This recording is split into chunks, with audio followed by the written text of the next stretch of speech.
حضور صلی اللہ علیہ وسلم کے ناموں کا اسماء خداوندی سے انتساب۔ قاضی عیاض رحمۃ اللہ علیہ نے فرمایا، اللہ تعالیٰ نے رسول اللہ صلی اللہ علیہ وسلم کو تقریباً اپنے 30 ناموں سے مخصوص فرمایا۔ وہ اسماء حسب ذیل ہیں: الاکرام، الامین، الاول، الآخر، البشیر، الجبار، الحق، الخبیر، ذو القوة، الرؤوف، الرحیم، الشہید، الشکور، الصادق، العظیم، العفو، العالم، العزیز، الفاتح، الکریم، المبین، المہیمن، المقدس، المولا، الولی، النور، الہادی، طٰہٰ اور یاسین۔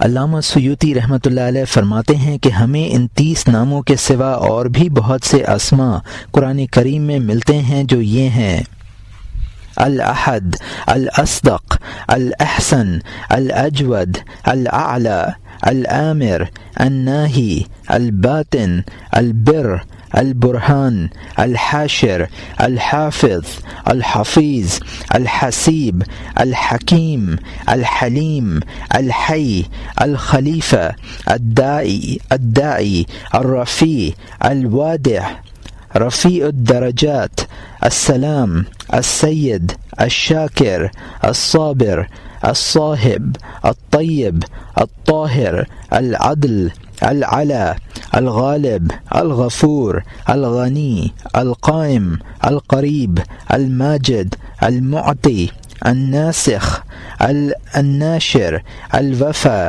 حامیم اور نون صلی اللہ علیہ وسلم۔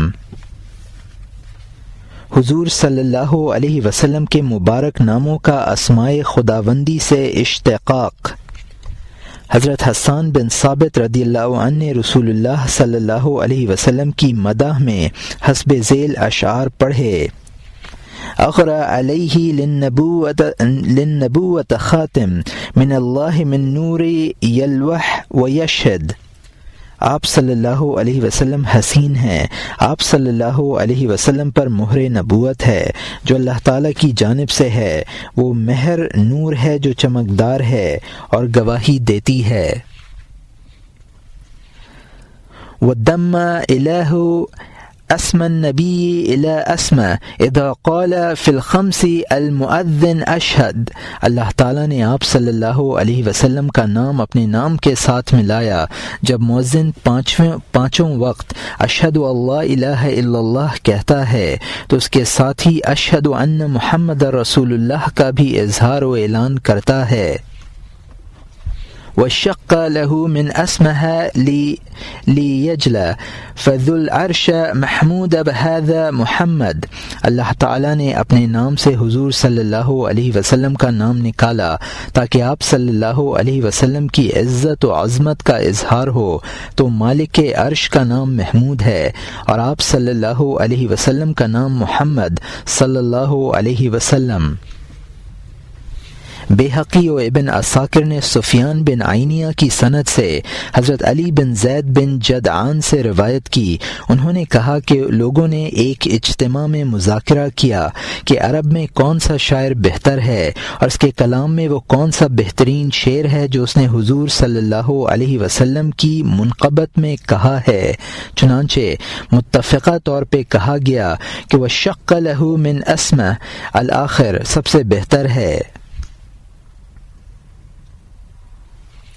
ابن عساکر نے حضرت ابن عباس رضی اللہ عنہما سے روایت کی کہ رسول اللہ صلی اللہ علیہ وسلم جب پیدا ہوئے تو حضرت عبد المطلب نے ایک دمبا کا عقیقہ کیا اور حضور صلی اللہ علیہ وسلم کا نام محمد رکھا۔ اس موقع پر کسی نے ان سے کہا، اے ابو الحارث، کیا وجہ ہے کہ آپ نے حضور صلی اللہ علیہ وسلم کا نام محمد رکھا اور اپنے آباء و اجداد کے ناموں پر نام نہ رکھا؟ عبد المطلب نے جواب دیا، میں نے چاہا کہ آسمانوں میں اللہ تعالی میرے پوتے کی مدح فرمائے اور زمین پر ساکنان خاک آپ کی تعریفیں کریں، اور اللہ تعالی نے عبد المطلب کی اس آرزو کو پورا کر دیا کہ آج آفاق اس نام سے گونج رہا ہے۔ مدینہ منورہ میں بعالم صغر سنی قیام کے دوران رونما ہونے والے آثار۔ ابن سعد نے حضرت ابن عباس رضی اللہ عنہما، زہری رحمۃ اللہ علیہ اور عاصم بن عمر بن قتادہ سے روایت کی۔ اس روایت میں مختلف احادیث کے الفاظ خلط ملط ہو گئے ہیں۔ انہوں نے بیان کیا کہ جب رسول اللہ صلی اللہ علیہ وسلم 6 سال کے ہوئے تو آپ صلی اللہ علیہ وسلم کی والدہ ماجدہ اپنی بہنوں سے ملنے کے لیے مدینہ منورہ میں بنی عدی اور بنی بخار آئیں۔ پہلے نابغہ کے گھر اتریں اور ان کے یہاں 1 ماہ تک قیام کیا۔ آپ کے ہمراہ آپ اور ایمن بھی تھیں۔ حضور صلی اللہ علیہ وسلم کو جب کبھی اس مکان کو دیکھنے کا اتفاق ہوتا تو آپ کو اپنے زمانہ قیام کی یاد تازہ ہو جاتی۔ آپ صلی اللہ علیہ وسلم فرماتے، میں اپنی والدہ کے ہمراہ یہاں ٹھہرا تھا اور میں نے بنی عدی کے حوض میں تیرنا شروع کیا تھا۔ یہود کی نگاہیں جب آپ صلی اللہ علیہ وسلم پر پڑیں تو وہ بغور آپ صلی اللہ علیہ وسلم کو دیکھتے۔ ایمن کا کہنا ہے کہ میں نے سنا ایک شخص کہہ رہا تھا، یہ بچہ اس امت کا نبی ہے اور یہ مقام اس کی ہجرت گاہ ہے۔ میں نے ان باتوں کو یاد رکھا۔ کچھ عرصے کے بعد آپ صلی اللہ علیہ وسلم والدہ کے ساتھ واپس آ رہے تھے کہ آپ صلی اللہ علیہ وسلم کی والدہ کا مقام ابوا پہنچنے پر انتقال ہو گیا۔ ابو نعیم نے واقدی کی سند سے ان کے مشائخ اور راویوں سے مذکورہ حدیث کی مانند روایت کی اور یہ مزید کہا کہ رسول اللہ صلی اللہ علیہ وسلم نے فرمایا، اس زمانے میں میں اس یہودی کو میں نے نظر بھر کر دیکھا جو بار بار میری جانب دیکھ رہا تھا۔ اس نے مجھ سے کہا، اے بچے تمہارا کیا نام ہے؟ میں نے جواب دیا، میرا نام احمد ہے۔ پھر اس نے میری پشت کی جانب دیکھا تو میں نے سنا وہ یہودی کہہ رہا تھا، یہ اس امت کا نبی ہے۔ پھر میں اپنی والدہ کی بہنوں کے پاس آیا اور ان سے اس واقعے کا ذکر کیا۔ انہوں نے والدہ کو بتایا تو وہ میرے بارے میں اندیشہ کرنے لگیں اور پھر مجھ کو ساتھ لے کر مکہ روانہ ہو گئیں۔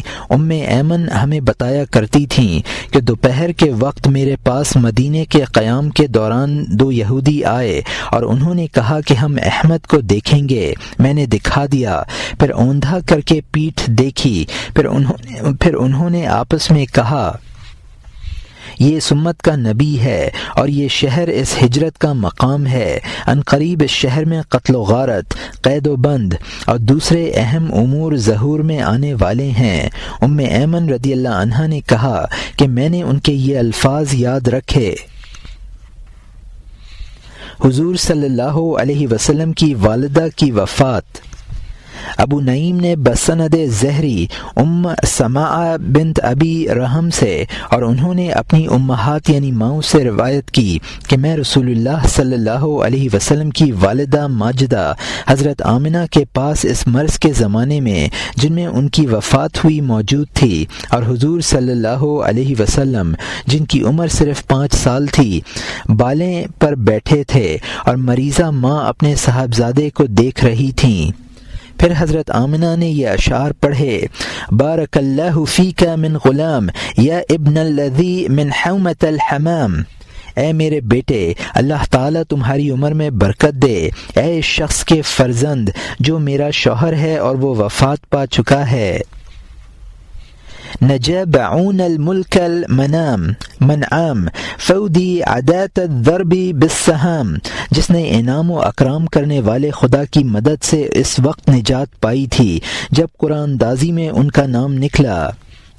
بمئت من الابل سوام انصح من ابصرت فی المنام، پھر ان کی دیت میں چھوڑے ہوئے 100 اونٹ ذبح کیے گئے اور جو خواب میں نے دیکھا ہے اگر وہ صحیح ہے تو فانت مبعوث الی الانام من عند ذی الجلال والاکرام، یقیناً آپ لوگوں کی طرف عظمت و جلالت والے خدا کی جانب سے مبعوث ہوں گے۔ تبعث فی الحل وفی الحرام تبعث بالتحقیق والاسلام، آپ صلی اللہ علیہ وسلم حل و حرم میں مبعوث ہوں گے، بلا شبہ اسلام کے ساتھ آپ صلی اللہ علیہ وسلم کی بعثت ہوگی۔ یہاں مترجم نے حاشیے میں لکھا ہے کہ حل و حرم سے مراد بیت الحرام ہے، اور یہاں حاشیہ ختم ہوتا ہے دینی ابیک البرابر اہم فاللہ اکا عن الاصنام اللہ توا الیہ من الاقوام۔ اسلام بلا شبہ تمہارے نیکوکار والد حضرت ابراہیم علیہ السلام کا دین ہے، اب اللہ تعالیٰ آپ کو بتوں سے محفوظ رکھے کہ آپ لوگوں کے ساتھ ان کی پیروی نہ کریں۔ ان اشعار کے بعد حضرت آمنہ نے فرمایا، ہر جینے والے کو مرنا ہے، اور ہر جدید کو قدیم، اور ہر بڑھاپے کے لیے موت ہے۔ اب میں مرنے والی ہوں، مگر میری یاد باقی رہنے والی ہے۔ بلا شبہ میں نے آپ کو خیر کے ساتھ چھوڑا اور عظمت و طہارت کے ساتھ تولد کیا، پھر وہ وفات پا گئیں، اور ہم نے جنات کو ان پر روتے سنا، اور ہم نے ان کے نوحہ کے چند اشعار یاد رکھے جو یہ ہیں: جل و حرم سے مراد بیت الحرام ہے۔ بنک الفتاة البرات الامین ذات الجمال العفتہ الزرین۔ ہم اس جوان محترمہ کی موت پر روتے ہیں جو نیکوکار، امانت دار، صاحب جمال، عفیفہ اور وقار والی ہیں۔ زوجة عبد الله والقریتہ ام نبی اللہ ذل سعینہ، جو حضرت عبداللہ کی بیوی محترمہ اور ان کی رفیقہ حیات اور صاحب سکینہ اللہ کے نبی کی والدہ ماجدہ ہیں۔ وصاحب المنیر بالمدینہ صورت الذی جعفر تہارہین، وہ نبی مدینہ طیبہ میں صاحب منبر ہوگا، ان کی والدہ اپنی قبر میں مدفون ہو گئیں۔ اہل مکہ کی طلب بارش کے لیے حضور صلی اللہ علیہ وسلم کے دادا کے وسیلے سے دعا۔ ابن سعد، ابن ابی الدنیا، بیہقی، طبرانی، ابو نعیم اور ابن عساکر نے متعدد سندوں کے ساتھ مخزمہ بن نوفل سے انہوں نے اپنی والدہ رقیقہ سے، جو کہ عبد المطلب کی ہم عمر تھیں، روایت کی کہ قریش کو مسلسل خشک سالی کا سامنا کرنا پڑا، جس کی بنا پر بیچاروں کی ہڈیاں تک چٹخ گئیں۔ چنانچہ میں ایک روز سو رہی تھی یا غنودگی کی حالت تھی کہ دفتن ایک غیبی آواز سنی کہ اے گروہ قریش، وہ نبی جو تمہارے درمیان مبعوث ہونے والا ہے، اس کے ظہور کا زمانہ قریب آ گیا ہے، تم لوگ بارش اور خوشحالی کے لیے دعا کیوں نہیں مانگتے؟ لہٰذا تم ایسے شخص کو مخصوص کرو جو حسب و نسب میں بہتر اور جسامت میں عظیم، رنگ میں صاف و سفید اور جلد میں نازک لطیف ہو، اس کی پلکیں دراز و کثیر اور رخسار شاداب و حسین ہوں، اس کی ناک سونتی ہوئی درمیان سے مرتفع ہو۔ اسے وہ فخر حاصل ہے کہ اس پر لوگوں کی حاجتیں موقوف ہیں۔ اس قحط اور خشک سالی سے نجات کا یہ طریقہ ہے کہ مذکورہ علامات کا حامل شخص، اس کے بیٹے پوتے دعاؤں کے لیے مخصوص ہو جائیں، اور تمام قبائل عرب سے ایک ایک فرد ان کے ساتھ آ کر شریک ہو، اور تمام افراد پانی سے غسل کریں، خوشبو ملیں، رکن کعبہ کو بوسہ دیں، 7 مرتبہ طواف کعبہ کریں، پھر سب لوگ جبل ابو قبیس پر چڑھیں۔ بعد ازاں وہ مذکورہ علامات کا حامل شخص اللہ تعالیٰ سے بارش کے لیے التجا و دعا کرے، باقی تمام لوگ آمین کہیں۔ اس کے بعد تم لوگوں کو حسب ضرورت سیراب کیا جائے گا۔ میں بیدار ہوئی تو صبح تھی، اور میرا دل خوف زدہ اور اندام لرزاں، دماغ چکرا رہا تھا۔ میں نے اپنے خواب کا ذکر کیا اور مکی خانوادوں میں آئی۔ یہاں مترجم نے حاشیے میں لکھا ہے کہ خانوادے مکے میں رؤسائے قریش کے بہت سے گھرانے تھے، انہی خانوادوں میں ایک گھرانہ حضرت عبد المطلب بھی تھا۔ اور یہاں حاشیہ ختم ہوتا ہے۔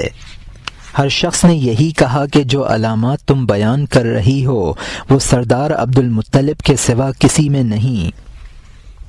بس اہل قریش اور دیگر قبیلوں میں سے ایک ایک فرد بطور نمائندہ مجتمع ہو کر عبد المطلب کی خدمت میں آئے، غسل کیے، خوشبوئیں لگائیں، استلام کے بعد طواف کیا، پھر جبل ابو القبیس پر آئے۔ عبد المطلب پہاڑ کی چوٹی پر پہلو میں کمسن پوتے یعنی رسول اللہ صلی اللہ علیہ وسلم کو لے کر کھڑے ہوئے۔ پھر عبد المطلب نے ان الفاظ میں دعا کے لیے لب کشائی کی: الہم ساد انحلت وکاشف الکریت انت عالم غیر معلم ومسعول غیر منجل وهذه عبد واماؤك بعزات حرمك يشكون اليك سنتهم اذهبت الخف والذاف اللهم فامطرنا غیث مقدع مریئا۔ ترجمہ: اے خدا ہماری حاجات کو پورا فرمانے اور ہمارے غموں سے نجات دینے والے، تجھے بلا بتائے سب خبر ہے اور سب تجھ سے سوالی ہیں۔ عطا نہ فرمانا تیری عادت نہیں ہے، تیرے حرم میں تیرے بندے حاضر ہیں، خشک سالی کی وجہ سے ہمارے مویشی اور زمین تباہ حال ہے۔ اے معبود برحق، ہم پر اپنی بارش فرما جو ہر طرف سرسبزہ کر دے۔ دعا کے بعد وہ ابھی لوٹے بھی نہیں تھے کہ آسمان ابر آلود ہوا، بارش ہونے لگی اور پوری وادی اور نالے بھر گئے۔ میں نے وہ بوڑھے قریشیوں کو کہتے سنا: اے عبد المطلب، اے ابو البطحہ، یہ استجاب مبارک ہو، کیونکہ اس کے سبب اہل بطحہ میں زندگی کی لہر دوڑ گئی۔ اس موقع پر رقیقہ نے حسب ذیل اشعار کہے: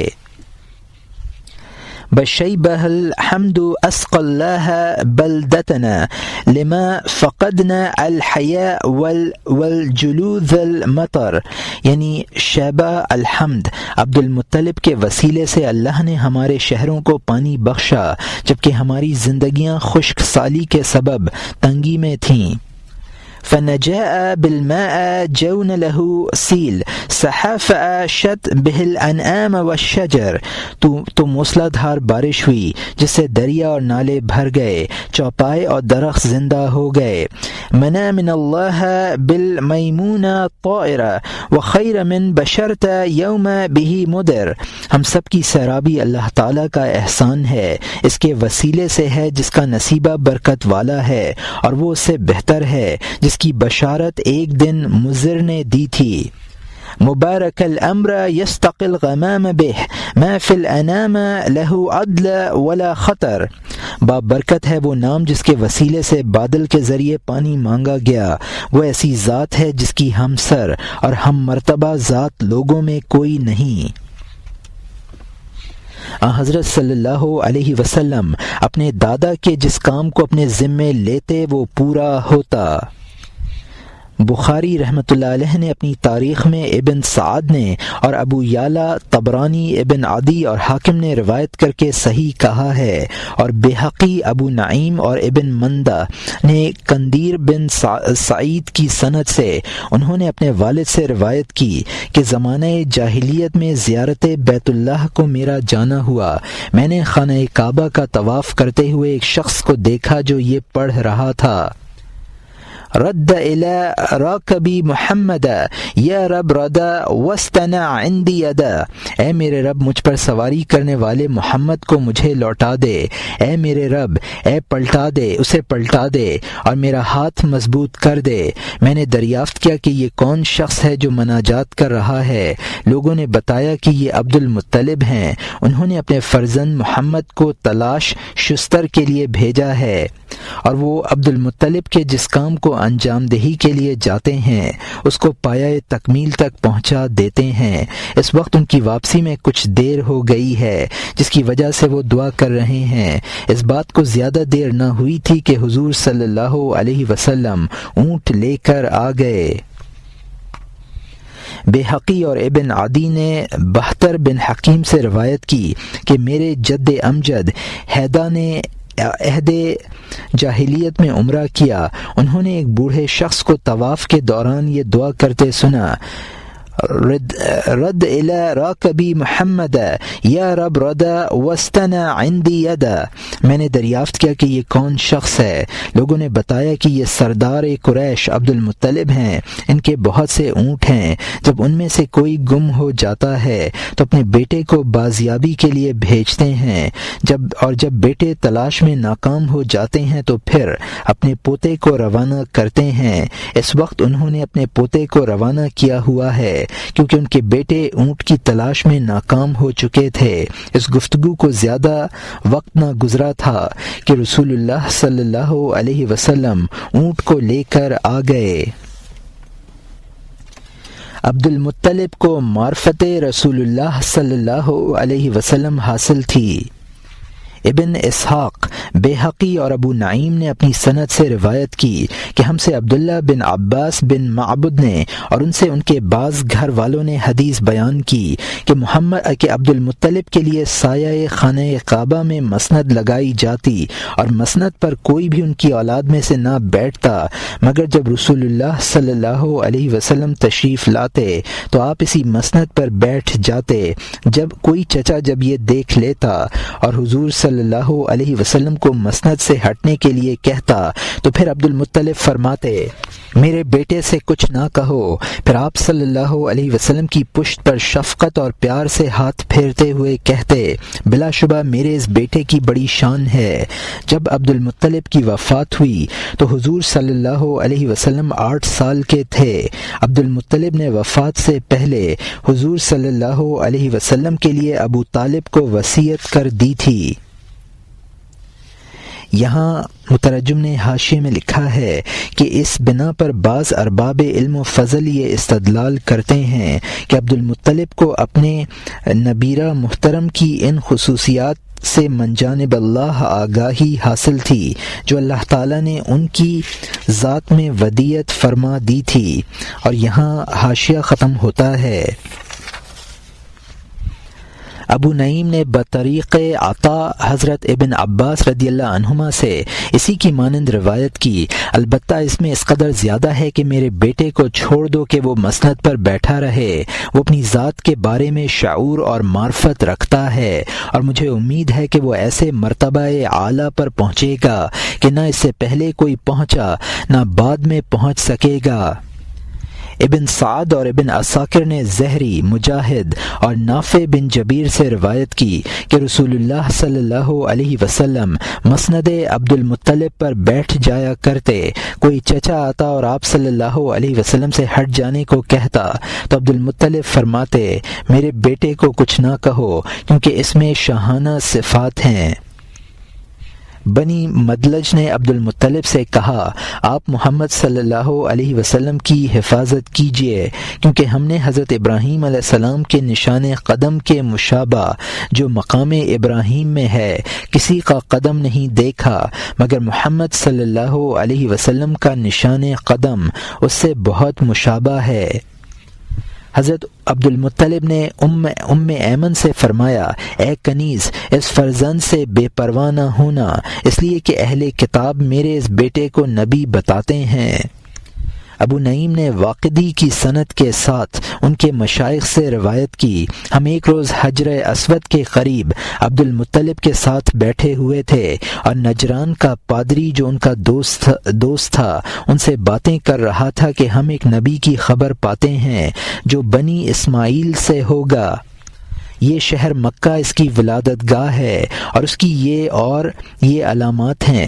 اتفاقاً اسی وقت رسول اللہ صلی اللہ علیہ وسلم تشریف لائے۔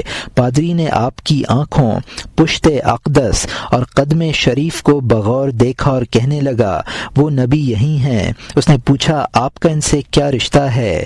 انہوں نے جواب دیا یہ میرا فرزند ہے۔ پادری نے کہا نہیں، ان کے بارے میں ایک علامت یہ بھی ہے کہ اس نبی کے والد حیات نہ رہیں گے۔ عبد المطلب نے کہا دراصل یہ میرا پوتا ہے اور اس کے باپ نے اس وقت وفات پائی جبکہ یہ حمل میں تھے۔ پادری نے کہا کہ آپ نے سچ فرمایا۔ اس کے بعد عبد المطلب نے اپنے بیٹوں کو آپ صلی اللہ علیہ وسلم کی حفاظت کے لیے ہدایت کی۔ بیہقی، ابو نعیم اور ابن عساکر نے عفیر بن زرعہ کی سند سے روایت کی کہ جب سیف بن ذی یزن کا تسلط حبشہ پر ہوا، یہ واقعہ آن حضور کی ولادت کے 2 سال بعد ہوا تھا، تو عرب کے وفود اسے مبارکباد دینے آئے جس میں قریش کے وفد کے سربراہ عبد المطلب بھی تھے۔ ان سے سیف نے کہا اے عبد المطلب میں اسرار علمی کی ایک بات تم سے بیان کرتا ہوں، اس کا ایک تعلق تم سے بھی ہے۔ ہے جو اس کے وجود کا تعلق ہے، مگر میرا بیان اس شرط پر ہوگا کہ آپ اسے بدون حکم الہی کسی پر ہرگز ظاہر نہ کریں گے۔ اس میں کچھ لوگوں کے لیے خیر اور کچھ کے لیے خطرہ ہے، اس میں دنیا کی فلاح اور آخرت کی نجات ہے جس کے اثرات کا دائرہ وسیع ہے۔ حضرت عبد المطلب نے پوچھا ایسی کون سی بات ہے؟ سیف نے کہا اس زمانے میں تہامہ کی سرزمین پر ایک بچہ پیدا ہوا ہے جس کے دونوں شانوں کے درمیان ایک دائرہ ہے۔ اس فرزند جلیل کو شرف امانت و ہدایت حاصل ہے اور تم سب اور ساری نوع انسانی کے لیے اس کی پیشوائی اور ہدایت قیامت تک کے لیے مخصوص ہے۔ اس نے سلسلہ کلام جاری رکھتے ہوئے کہا یہی وہ زمانہ ہے جس میں اس کو پیدا ہونا ہے یا وہ پیدا ہو چکا ہے۔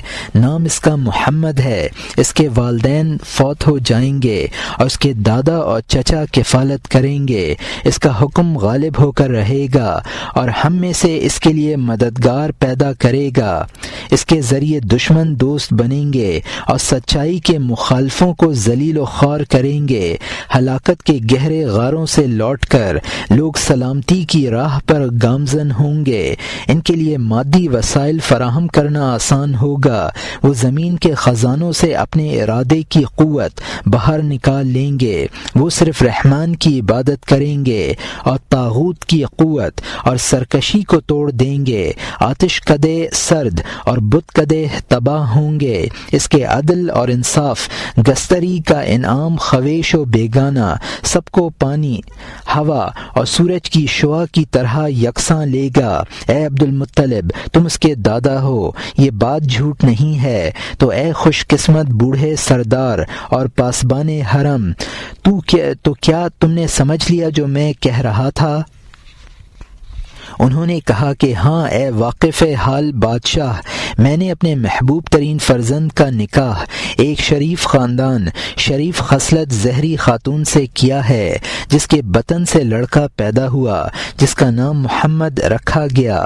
بچے کے والدین وفات پا گئے، لہٰذا میں اور اس کا چچا اب اس کا کفیل ہیں۔ سیف نے کہا کہ میری باتوں کو یاد رکھنا، بچے کو یہودیوں سے محفوظ رکھنا کیونکہ وہ اس کے دشمن ہیں، اگرچہ ان کی رسائی بچے تک نہیں ہوگی۔ بلا شبہ میرا زمانہ اقتدار میں وہ مبعوث ہو جاتے تو میں سوار اور پیادوں سے ان کی مدد کرتا۔ ابو نعیم فرائتی اور ابن عساکر نے بطریق قلبی ابو صالح سے، انہوں نے ابن عباس سے روایت کی ہے کہ جو مندرجہ بالا حدیثی کے مطابق ہے۔ واقدی اور ابو نعیم نے حضرت عبداللہ بن کعب سے روایت کی کہ مجھ سے میری قوم کے بزرگوں نے ذکر کیا کہ ایک مرتبہ عبد المطلب کی حیات میں ہم اپنے علاقے سے عمرہ کے لیے روانہ ہوئے۔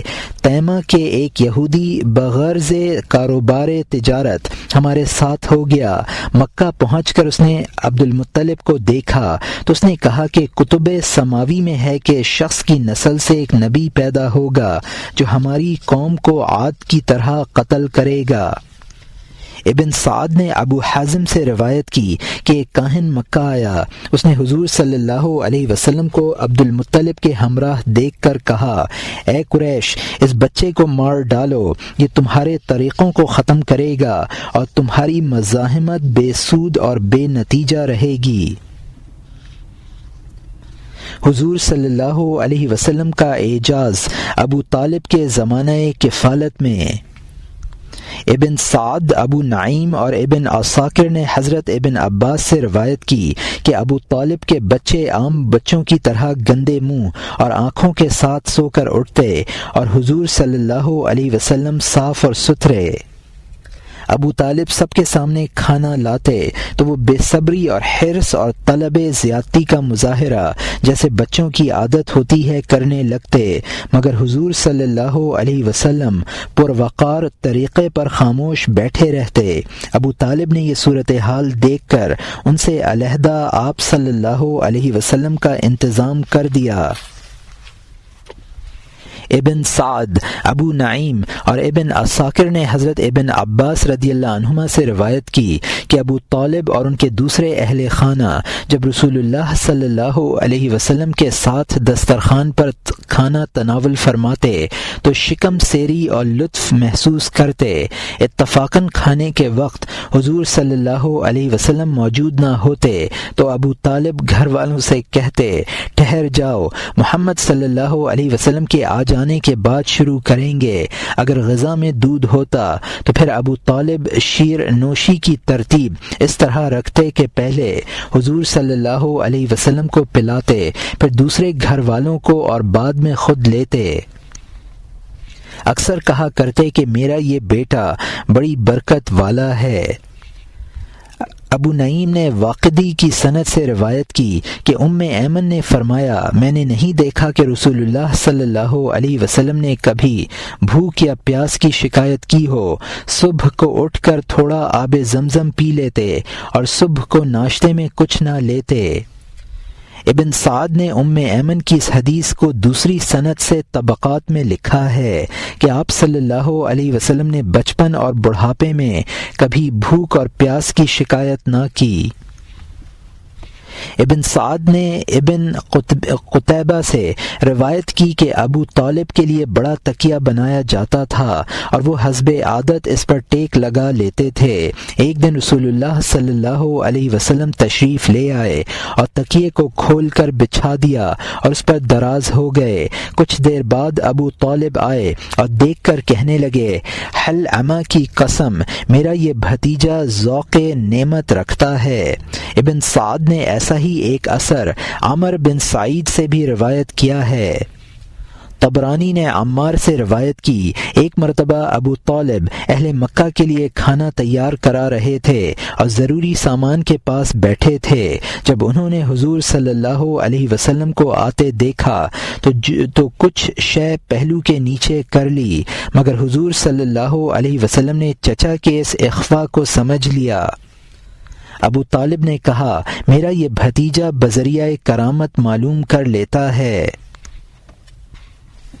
حضور صلی اللہ علیہ وسلم کے بارے میں بحیرہ راہب کی پیش گوئی اور چچا کو مشورہ، بحیرہ راہب کی پیش گوئی اور چچا کو مشورہ۔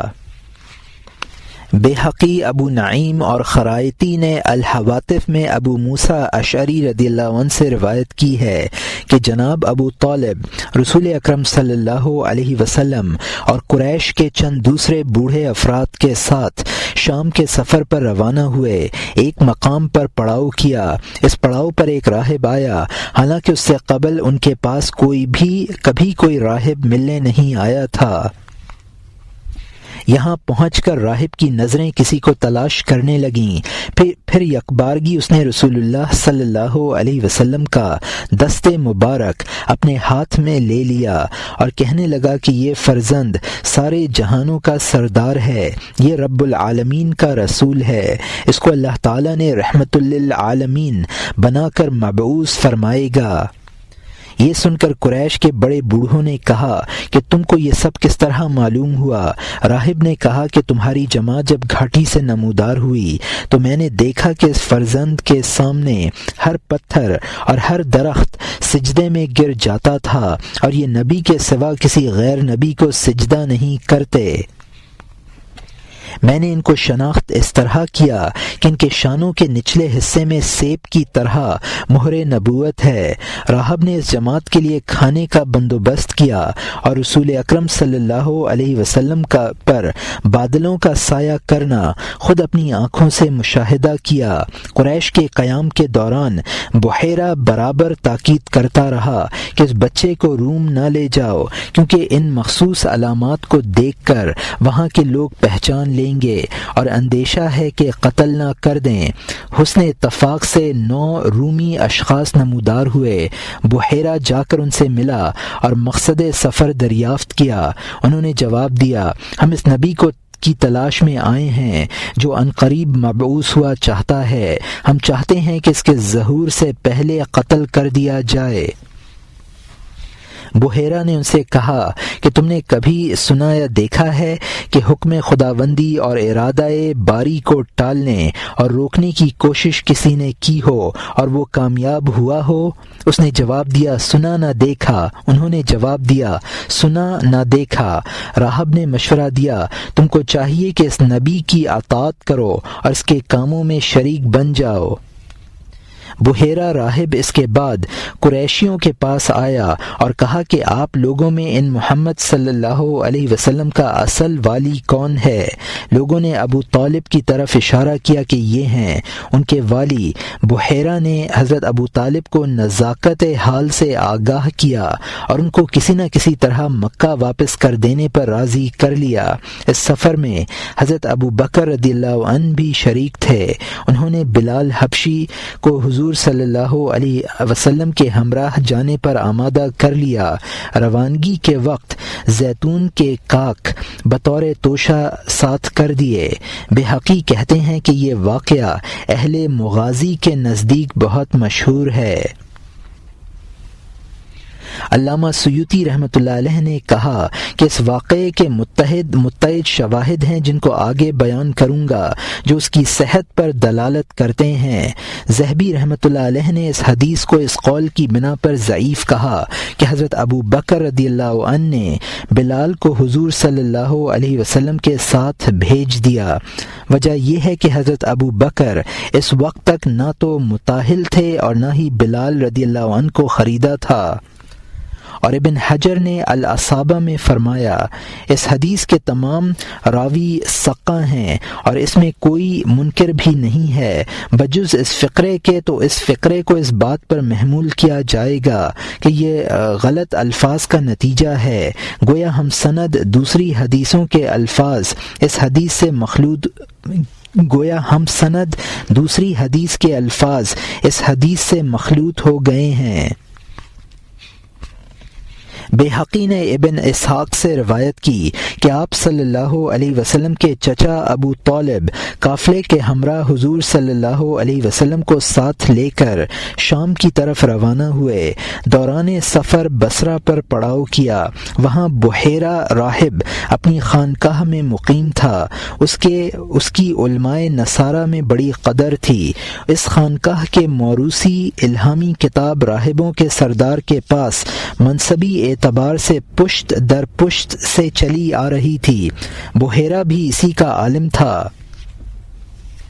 عرب اور قریشی قافلے اسی منزل پر ٹھہرتے اور گزرتے تھے، مگر راہب قطعی طور پر التفات نہ کرتا۔ اس مرتبہ قافلے کے ٹھہراؤ کے بعد اس نے مہمانی کے لیے کھانے تیار کرائے۔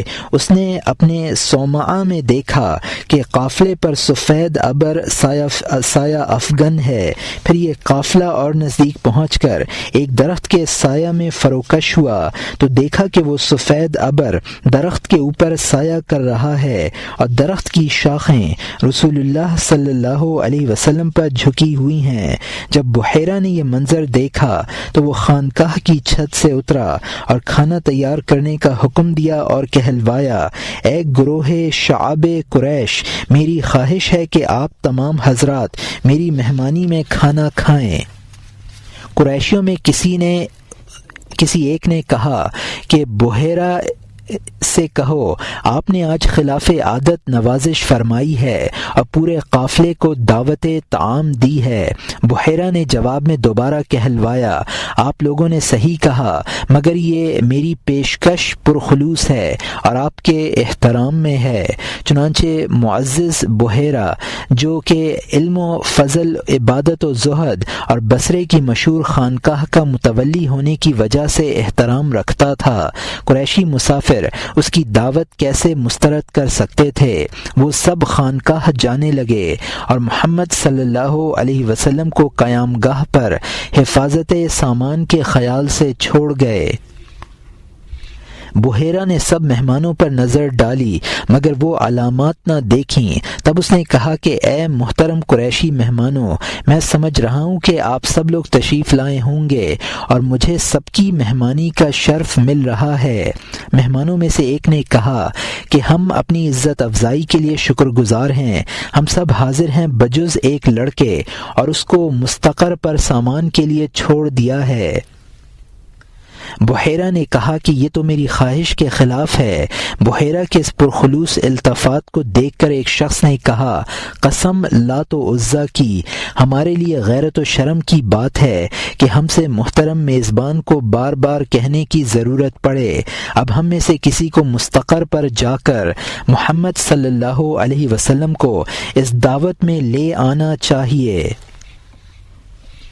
راوی کا بیان ہے کہ وہ شخص اٹھا اور جا کر حضور صلی اللہ علیہ وسلم کو لے آیا۔ بحیرہ حضور صلی اللہ علیہ وسلم کو بغور دیکھتا رہا حتیٰ کہ لوگ کھانے سے فارغ ہوئے۔ بحیرہ نے حکمت عملی سے حضور صلی اللہ علیہ وسلم کو ساتھیوں سے تھوڑا الگ لے جا کر عرض کیا، اے فرزند ارجمند، میں آپ صلی اللہ علیہ وسلم کو لات و عزیٰ کی قسم دے کر چند باتیں پوچھنا چاہتا ہوں، آپ مجھے اس کا جواب دیں۔ بحیرہ نے بتوں کا نام اس لیے لیا تھا کہ قریش اس کی پرستش کرتے تھے، مگر بتوں کا نام حضور صلی اللہ علیہ وسلم کو بہت ہی ناگوار گزرا۔ آپ نے فرمایا، مجھ سے گفتگو میں بتوں کا نام نہ لیجیے، میں ان سے نفرت کرتا ہوں اور میں بت پرستی سے بیزار ہوں۔ بحیرہ نے کہا کہ میں خدا کو درمیان میں لا کر کہتا ہوں کہ آپ میرے سوالات کا جواب دیں گے۔ آپ صلی اللہ علیہ وسلم نے فرمایا، ہاں آپ کی امید پوری ہوگی۔ چنانچہ خانقاہ بصری کا یہ عابد و عالم آپ کی عام حالت، بیداری اور خواب، آپ کے خیالات اور وجدانیات کے بارے میں پوچھتا اور جواب پاتا رہا، اور پھر اس نے پشت پر مہر نبوت کو دیکھا اور ملاقات کا یہ سلسلہ ختم ہو گیا۔ راوی ابن اسحاق کا بیان ہے کہ اس کے بعد بحیرہ راہب ابو طالب کے پاس آیا اور پوچھا کہ کیا یہ تمہارا لڑکا ہے؟ ابو طالب نے جواب دیا، جی ہاں۔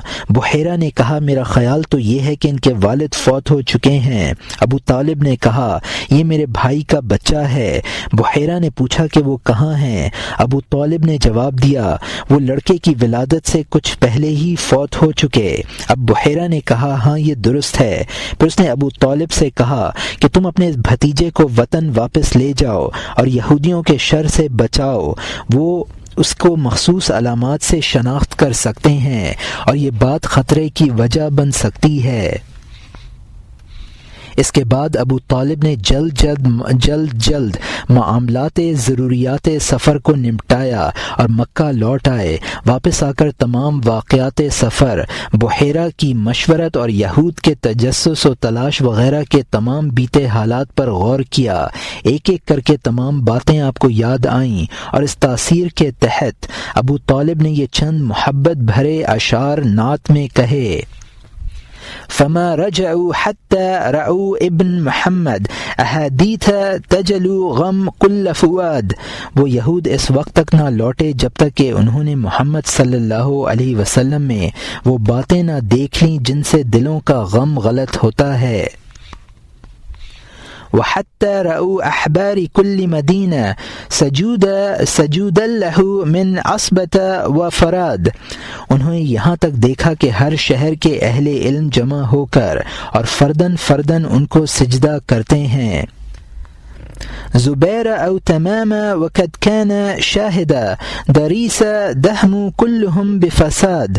زبیر اور تمام لوگ جو ان کے ساتھ تھے، دریس وغیرہ، ان سب نے برائی کا قصد کیا۔ فقال لهم قولا بحیرا وایقنوا له بعد تکذیب وطول بعاد۔ بحیرہ نے ان سے ایک بات کہی جس کی تکذیب اور طویل بحث کے بعد انہوں نے اس کو تسلیم کر لیا۔ كما قال للرحت الذين تهودوا وجاهدهم في الله كل جهاد۔ جس طرح بحیرہ نے یہودیوں سے پرزور گفتگو کی اور بحیرہ نے اللہ کے لیے ان کے ساتھ جد و جہد کی، اس کا حق ادا کر دیا۔ وقال ولم يترك له النصح ردا فإن له أرصاد كل مصاد. تو بحیرہ نے آپ کی خیر خواہی میں سب کچھ ہی کہا اور کچھ دقیقہ فروگزاشت نہ کیا، کیونکہ ہر گھات میں ان کے لیے خطرہ ہی خطرہ تھا۔ فإني أخاف الحاسدين وإنه لفي الكتب مكتوب بكل مدد.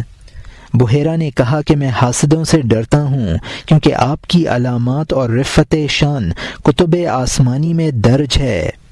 ابو نعیم نے واقدی سے روایت کی کہ بحیرہ مرتاز حضور صلی اللہ علیہ وسلم کی سرخی چشم کے باعث بار بار چہرہ مبارک کی طرف دیکھتا رہا۔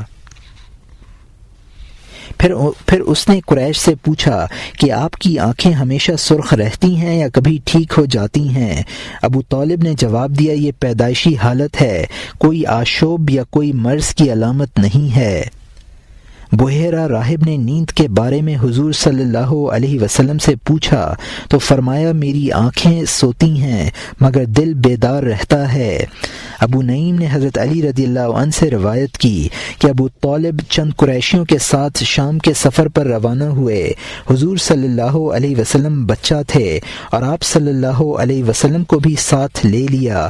گرمیوں کی تپتی دوپہر میں بصرہ کے مقام پر پہنچنے ہی والے تھے کہ خانقاہ کی چھت پر سے بحیرہ کی نظروں نے یہ عجوبہ دیکھا کہ ایک چھوٹا سا قافلہ آگے بڑھا آ رہا ہے اور ان میں سے ایک فرد پر بادل سایہ کیے ہوئے ہے۔ پس بحیرہ نے کھانا بنوایا اور مسافران نوارد کو خانقاہ کے دسترخوان پر بلایا۔ جب حضور صلی اللہ علیہ وسلم صومعہ میں داخل ہوئے تو وہ منور ہو گیا۔ بحیرہ نے کہا کہ یہی وہ نبی مذکور ہیں جن کی تمام دنیا کے لیے عرب سے عنقریب بعثت ہوگی۔ ابن سعد نے اور ابن عساکر نے عبداللہ بن محمد بن عقیل سے روایت کی کہ ابو طالب شام کی طرف روانہ ہوئے، حضور صلی اللہ علیہ وسلم ان کے ہمراہ تھے۔ پھر وہ ایک دیر کے قریب اترے۔ دیر کے راہب نے پوچھا، اے اجنبی عرب مسافر، یہ بچہ تمہارا ہے؟ ابو طالب نے جواب دیا، اے راہب اعظم، یہ میرا بیٹا ہے۔ راہب نے کہا، اے عرب مسافر، یہ تمہارا بیٹا نہیں ہو سکتا، کیونکہ یہ بات انہونی اور بعید از قیاس ہے کہ اس کا باپ ہنوز زندہ ہو۔ ابو طالب نے سوال کیا، اس کی وجہ؟ بحیرہ راہب واقف اسرار تھا، کہنے لگا، یہ چہرہ ایک نبی کا چہرہ اور یہ آنکھ ایک نبی کی آنکھ ہے۔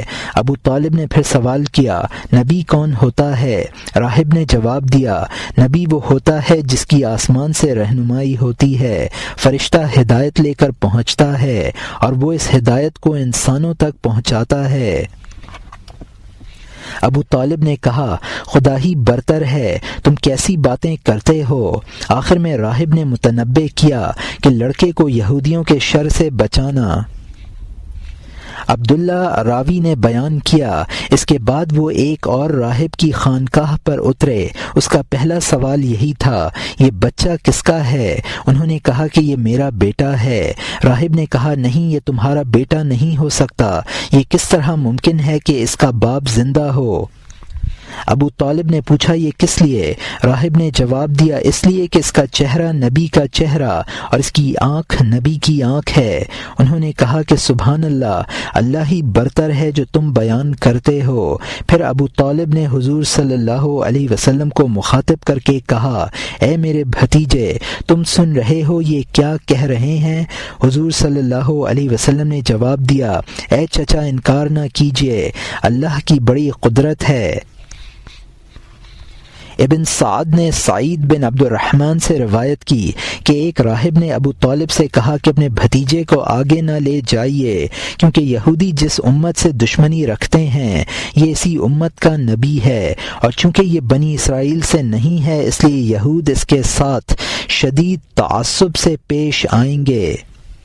ابن سعد اور ابن عساکر نے ابی مجاز سے روایت کی کہ ابو طالب نے شام کا سفر کیا اور رسول اللہ صلی اللہ علیہ وسلم کو ہمراہ لے لیا تو وہ ایک منزل پر قیام کے لیے اترے۔ وہاں ایک راہب ان کے پاس آیا اور کہا کہ تمہارے اندر کوئی برگزیدہ ہستی ہے۔ پھر کہا اس بچے کا ولی کون ہے؟ ابو طالب نے کہا کہ میں موجود ہوں۔ اس نے کہا کہ اس بچے کی حفاظت کیجیے گا اور اسے شام نہ لے جائیے، چونکہ یہود حسد کرتے ہیں اور میں ان سے خوف زدہ ہوں۔ تو انہوں نے حضور صلی اللہ علیہ وسلم کو واپس بھیج دیا۔ ابن مندہ بسند ضعیف ابن عباس سے روایت کرتے ہیں کہ حضرت ابو بکر صدیق رضی اللہ عنہ رسول اللہ صلی اللہ علیہ وسلم کے ساتھ 18 سال کی عمر سے رہے اور حضرت صلی اللہ علیہ وسلم کی عمر 20 سال تھی۔ دونوں حضرات بغرض تجارت شام کے لیے سفر پر روانہ ہوئے۔ سفر کے دوران ایک منزل پر بیری کے درخت کے سائے میں حضور صلی اللہ علیہ وسلم بیٹھ گئے اور ابو بکر رضی اللہ عنہ بحیرہ راہب کے پاس چلے گئے۔ بحیرہ نے حضرت صدیق رضی اللہ عنہ سے پوچھا درخت کے سائے میں کون شخص بیٹھا ہے؟ ابو بکر رضی اللہ عنہ نے جواب دیا وہ محمد بن عبداللہ بن عبد المطلب ہیں۔ اس نے کہا یقیناً وہ نبی ہوں گے اور اس درخت کے سائے میں عیسیٰ مسیح کے بعد بجز اس محمد صلی اللہ علیہ وسلم کے کوئی نہ بیٹھا۔